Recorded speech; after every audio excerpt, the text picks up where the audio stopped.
Welcome back, ladies and gentlemen, to WCS America Premier League. We are in Group B today. It's going to be Violet versus Scarlett in our next match, the two winners of the two previous series. So what are you thinking, Axlav? What are you thinking about this matchup? I'm thinking it's going to be an absolutely insane matchup. Of course, the winner of this match, the winner's match, Scarlett and Violet, advances to the round of 16. The loser will then drop down to that fifth match of the day, awaiting to play the winner of our next match, State versus Oz. Quite true, but both of our Zerg players have proven that they're very good against Protoss opponents, so I'm going to be a little bit afraid for our Protoss opponents in that fifth match today, but Violet versus Scarlett is what we've got right now. So it looks like the first game is going to be Neoplanet S, and I think, yeah, it looks like we're going to be starting right now.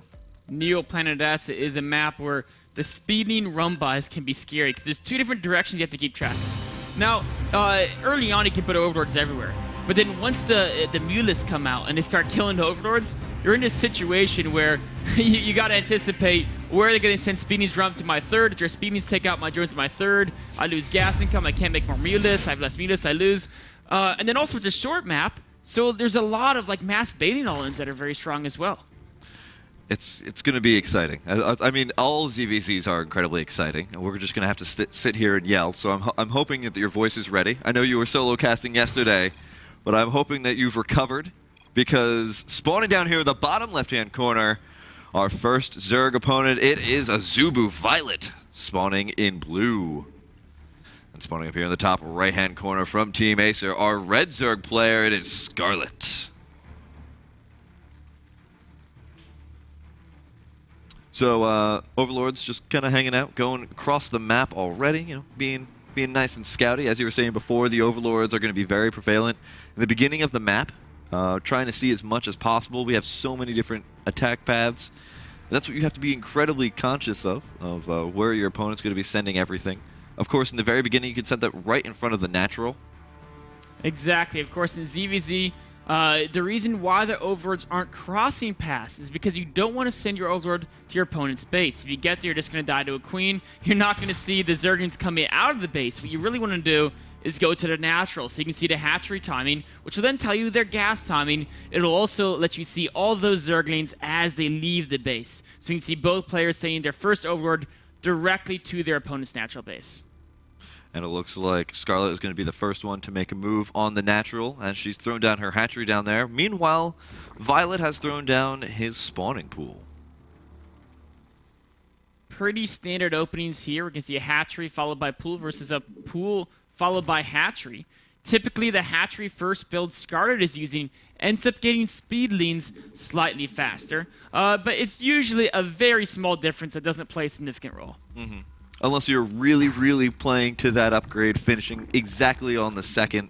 And even then, it's only a couple of, I believe it's only about 30 seconds difference between the two of them. But yeah. There's the extractor now going down here for Scarlett. Oh, and, Violet just a few seconds behind with the extractor. Neck and neck, both these players. Of course, the economy is going to be very even as well. Violet with the faster initial queen, Scarlett with the faster secondary hatchery. Oh, two Overlords are going to headbutt. Oh, and they do headbutt, but unfortunately there's no object collision between the two of them. Would have been exciting. It would have been. They can feel each other up with their little tentacle things. Whoa, let's keep this a little bit PG here. I was hoping for like a little bit of a sound effect. They're shaking hands. They're shaking hands. They got a bunch of hands, right? Are those hands? They look like claws. Yeah, they could be claws. How do you high five with claws? High one? High one. That's exactly what you call it, a high one. Two early Zerglings from Violet. Of course, in Zerg vs. Zerg, a lot of times the Zergs don't get too many Zerglings early in the game because the Queen can easily defend a couple slow Zerglings. Of course, Violet came in there, he got one Zergling kill, and he scouted his opponent out. So it wasn't really a big deal at all. In fact, Scarlett actually made 4 Zerglings, so she's invested a little bit more into these early units than Violet. And yeah, both of them are sitting at exactly the same amount of harvesters, so we can see there's really not that much of a difference there. And actually, speedling boost, yeah, you completely at the same time. 4 seconds difference between the two of them. Violet getting that little bit later gas is going to cost him just a couple of seconds. That's about it. And we see it's also a couple seconds later on the baiting nest, but that shouldn't play a significant role. You can see both players really placing their overlord. Scarlett wants to keep track of where the Zerglings go when they leave Violet's base, and then additionally, keep an eye on, of course, the the central locations of these two roundabout paths. Of course, Violet doing the exact same thing. Now, I really like the placement of that Baneling Nest. Is going to minimize the amount of area that queen is exposed, so less Zergling can surround it. Both players going for the identical fort. And Violet actually be the first one to put down a Spine Crawler, whereas Scarlett the first one to tech to lair. Violet going for a Roach Warren. He's going to be going for, most likely, it's going to be a Roach Baneling all-in. It's pretty much an all-in, because as soon as Scarlett gets those Mulas out in the field, they're just going to have total map control, and the game's going to be Scarlett's unless Violet can get a lot of damage done with his Roaches before then. Speedlings come in there for Scarlett, take out one of Violet's poor drones. He thought he was surrounded by friends. He thought he was going to be A-okay, but those Zergling just came out of nowhere and ruined his day. Violet getting his final 2 drones for probably a long time, building the Overlords in preparation for a massive Roach surge. You can see his resources are starting to collect as well. How long will it take for Scarlett to identify this build, and how quickly can she assemble the necessary defenses to not take too much damage? Now it's going to be a little bit scary because right behind this Scarlett does have a Spire. Oh, so if she holds this up, she holds this off, she's going to be in a pretty good position because, I mean, nothing that Violet's got right now is going to be able to take out air. Oh, she loses those 4 Speedlings. It's going to come down to the Overlords to be the initial scouting of these Roaches. The Roaches are starting to assemble. Scarlett is going to have to make a ton of Spine Crawlers and a ton of Bane. Now she sees the Roaches. Let's see her reaction.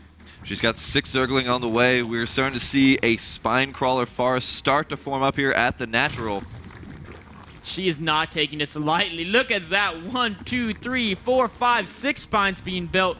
Many Zerglings in production as well. Even canceling some of the Banelings. A very heads-up play to move out there, force those Banes to be morphed a little further back, or at least wait until the Roaches come to escort them.